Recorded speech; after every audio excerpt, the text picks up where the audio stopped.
Communication in History, Alan Turing and the Enigma. Alan Turing was born on June 23, 1912, in Maida Vale, England. Being the son of a civil servant, he was able to get an education at some of the top private schools of his time.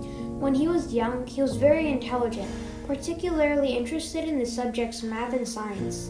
He attended the well-known Sherborne School at the age of 13, where he developed these interests which would later impact his career and the world. After finishing school, he then went to King's College in Cambridge from 1931 to 1934. Just 2 years later, he delivered a paper called On Computable Numbers with an application to the Entscheidungsproblem. His paper presented the idea of a machine that could compute any problem possible. This machine was called the Universal Turing Machine and theoretically solved the Entscheidungsproblem, which sought a solution to whether a problem was solvable or not. Over the next 2 years, he studied mathematics and cryptology at the Institute for Advanced Study in Princeton, New Jersey, and received a PhD for his excellent work in both subjects. After receiving his PhD, he returned to Cambridge and got hired for a part-time job at the government's Code and Cipher School, which was a British code-breaking organization. During the start of World War II, Alan Turing joined members in Bletchley Park and worked together to crack the Enigma and play a huge role in the war. Despite his efforts, many of the people who knew him weren't very fond of him because he was gay, which was unacceptable during his time. To cope with this, he was required to take shots which clouded his mind, and though this is a sad truth, eventually ended in him deciding to suicide and the life of a revolutionary mathematician being taken. Today, Turing's work is considered revolutionary and is the root of many of the modern-day technologies we use every day. During World War II, Nazi U-boats struck and were conveying secret encrypted messages to other command posts. These messages included ones of times of attack, types of weapons, and more.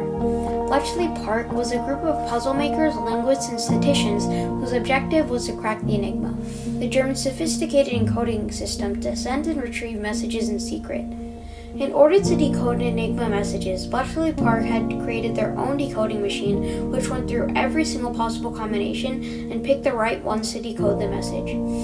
Although the strategy had worked, Germany had upgraded their machine and it had seemed almost impossible to decode. Germany's new machine could display millions of different digits and would take many hours for Bletchley Park's decoding machine to decode, so by the time the message was decoded, it would normally be too late. Alan Turing then discovered that the Enigma would never let a letter encrypt to itself, which ruled out one letter, and there were certain words and phrases which weren't in the German dictionary and wouldn't make sense in the material being decoded. The hidden clues and phrases which Bletchley Park decoded saved thousands of lives, and their knowledge inspired almost all of the technology we have today.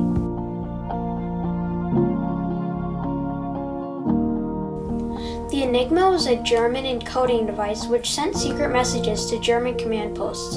It was so hard to decode because if you typed a letter, it would encrypt into another letter. A presenter from the Perimeter Institute for Theoretical Physics will now explain the inner workings of the Enigma.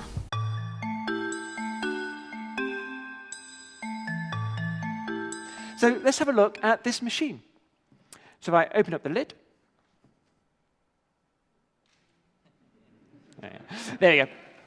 And there it is. And it's a beautiful thing. There it is. It's a beautiful machine. It's 1930s styling. It's all black and silver highlights. It's all wood and steel. Very nice. Very mechanical. But let's see how it works. So let's say I send you a message. I'm going to send you a message in code.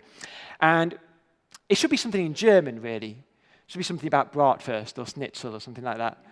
Or Schadenfreude. But I'll just say hello to you. I'm going to say hello to you, right? So I'm going to type in hello in the machine. Let's see how it works. So when I type in hello, I'll do the H first. And if I press H, there we go. Now, if you can see that, the letter C lights up. The code lights up. That's H becomes C. Let's do the E for hello. E, there you go, becomes an I. So this is the code. L is an M. The second L in hello becomes a Q, and you finish it off, you do the O, and oh look, you get an M. In this clip, the presenter tried to type the word hello, but instead the letters appeared as CIMQM. In his example, both the letters L had changed to different letters. This was what challenged many code breakers in Bletchley Park. If the Enigma had a certain code written which meant that one letter like L would always be O, it would have been easier to decode, but unfortunately, this wasn't the case. Even if you pressed the same letters over and over again, they wouldn't all be the same. Say suppose I pressed V multiple times, the code would be different and would have letters like MJWIX. The only way to crack it was to have another Enigma with the code written down and also have the gears of the sending Enigma and change it to match the original. Then you would type the scrambled letters in and the actual letters would decrypt. Alan Turing, Bletchley Park, and the Enigma played huge roles in the war and relate to the theme communication and history in their own ways. The Germans used the Enigma to send and retrieve encrypted messages, which allowed them to send messages through frequently used radio waves and added an extra layer of protection against the Allies. It definitely relates to the theme communication history because it was a device used to communicate during World War II. Alan Turing and Bletchley Park also played a huge role in the war. Their decoding device, the bomb, decoded intercepted messages from different sources like radio waves and letters to allow members of Bletchley Park to send decoded messages to the Allies to give them a fighting chance. They relate to the theme communication history because they communicated with the Allies and helped them know when to evacuate certain people, when to create battle stations, and more.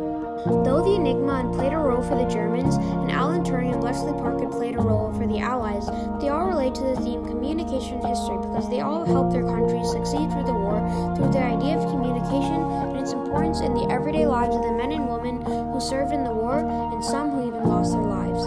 Communication plays a huge role in our lives today and is what allowed historians to piece together past historic events and is what will allow future historians to decode our present lives. Whether it be texts, emails, or encrypted messages from the Enigma, they all come together to portray one purpose: communication.